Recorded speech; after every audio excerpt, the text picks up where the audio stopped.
आपने अब तक अपनी जिंदगी में जो कुछ भी किया है, उन सब का बस एक ही मकसद रहा है।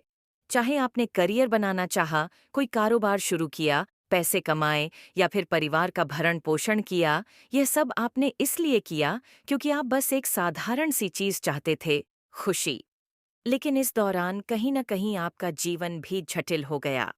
अगर आप इस धरती पर किसी दूसरे जीव के रूप में पैदा हुए होते, तो सब कुछ बहुत आसान हुआ होता।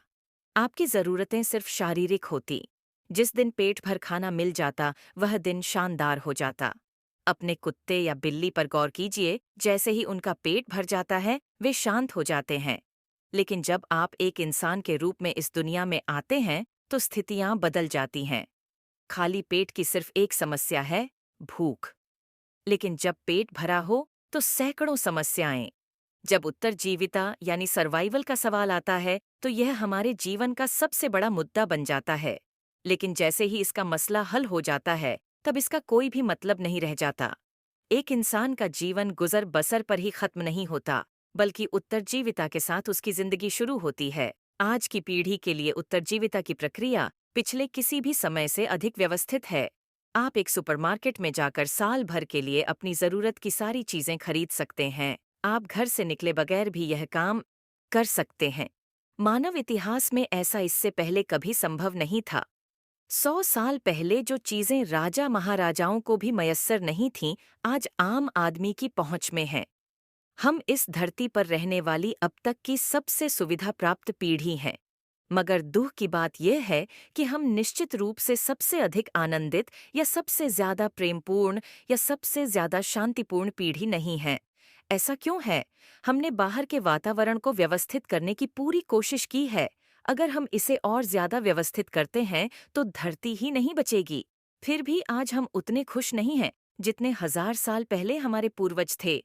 अगर ये तरीका कारगर नहीं हुआ है, तो क्या ये देखने का ये सही समय नहीं है कि क्या चीज गलत है? हम किसी ऐसी चीज को जारी कैसे रख सकते हैं जो 1000 साल तक कारगर नहीं हुई है? हम और कितने समय तक उसी योजना पर काम करते रहेंगे जो साफ तौर पर असरदार साबित नहीं हुई है? नजरिए में बदलाव का यही समय है। आइए इस सवाल से शुरुआत करते हैं। हम किस अवस्था को खुशहाली की अवस्था मानते हैं? साधारण सी बात है। खुशहाली अपने भीतर सुखी होने की गहरी भावना है। अगर आपका शरीर सुखी महसूस करता है, तो हम इसे स्वास्थ्य कहते हैं। अगर यह बहुत सुखी हो जाता है, तो हम इसे हर्ष कहते हैं। अगर आपका मन सुखी हो जाता है, तो हम इसे शांति कहते हैं। अगर यह बहुत सुखी हो जाता है, तो हम इसे प्रसन्नता कहते हैं। अगर आपकी भावनाएं सुखद हो जाती हैं, तो हम इसे प्रेम कहते हैं। अगर भावनाएं बहुत सुखद हो जाती हैं, तो हम इसे करुणा कहते हैं। अगर आपकी जीवन ऊर्जाएं सुखद हो जाती हैं, तो हम इसे आनंद कहते हैं। अगर ये बहुत सुखद हो जाती है, तो हम इसे परमानंद कहते हैं। आप बस यही खोज रहे हैं, अपने अंदर और बाहर सुखी होना। जब सुख की अवस्था भीतर होती है, तो इसे शांति, आनंद और खुशी कहते हैं। जब आपके आसपास का माहौल सुखद हो जाता है, तो इसे सफलता का नाम दिया जाता है।